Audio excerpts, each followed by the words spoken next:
Pokemon Adventures Scarlet and Violet has been officially confirmed and will be starting in October. With this confirmation, I thought it'd be a fun video to discuss what characters I believe could potentially return or cameo in this arc. It's a running theme in Pokemon Adventures to have a dex holder from a previous generation return in some way, shape or form. For example, red and green in Oras or blue in X and Y. So with that said, let me get on to my main picks.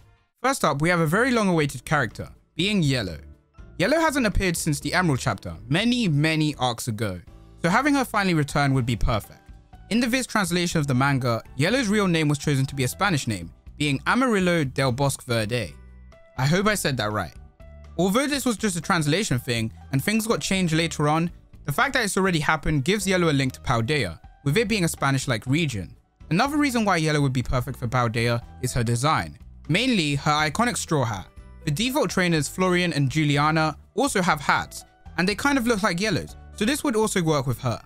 Who knows, maybe she even got a new hat and she's actually studying at the school. Overall, even if it doesn't work too well with the story, I hope Yellow returns, as we haven't seen her for a really long time. The next trainer I think would be great to return is Platinum. With there seemingly being no chance of a Brilliant Diamond and Shining Pearl arc, or a Legends Arceus arc, having one or maybe even all three of the Sinnoh dex holders appear would be a great way to represent those games. The reason why I specifically say Platinum over the other two is due to her fascination with history, and with Paldea's Area Zero and the Great Crater, she would be very interested in taking lessons at the school. Or she could have something to do with Heath, the author of the Scarlet and Violet book. Heath writes about the many mysteries of Area Zero, such as the Paradox Pokemon, so who better to study his research after Professor Sada and Turo? Platinum would also be a very interesting character for the new protagonist to interact with, as he seems to have some ties to royalty or at least a high class like Platinum. If this new protagonist is stuck up like how Platinum used to be, having her teach him a lesson would be some really great character development. Now for a duo entry in X and Y. In a similar fashion to how Dexio and Cena appeared in Pokemon Sun and Moon, under the instruction of Professor Sycamore and finding the Zygarde cores, having these two French Kalos trainers go to the region just under them in Paldea, Spain, would just make perfect sense, as the two regions are so close together, or at least they're theorized to be.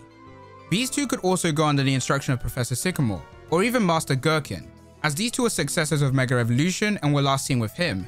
I could see their mission being something like researching the power of terrestrialization and how it compares to Mega Evolution, and characters like Nemona would definitely find interest in X and Y and their keystones, with X being his usual reluctant self against Nemona's constant want to battle. Next up we have Sun. In the Sword and Shield chapter that I finally gotten around to reading, Moon made a cameo, only in name but a cameo nonetheless, but Sun still had nothing, meaning he should also get a time to shine, and the Scarlet and Violet arc would be great.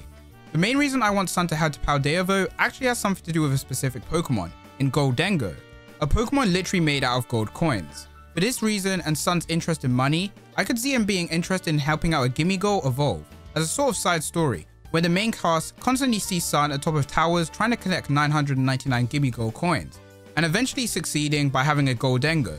This Pokemon honestly fits so perfectly for him that would be such a missed opportunity if he didn't get one. Last but definitely not least, we have Gold. Gold's return would definitely be a bit of a harder one to fit into the story, but I'd still like to see him return.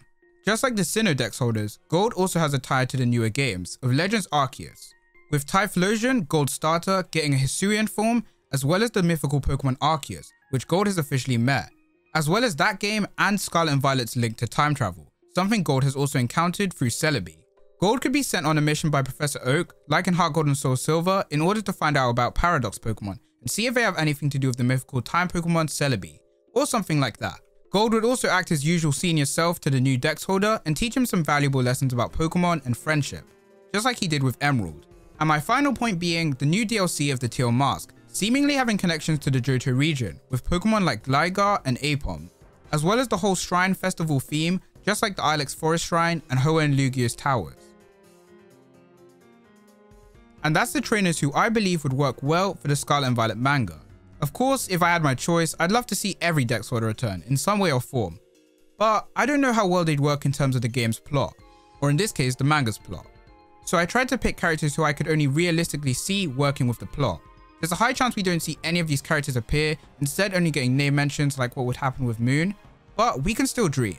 Let me know in the comment section down below what characters you think should return and what characters you'd like to return.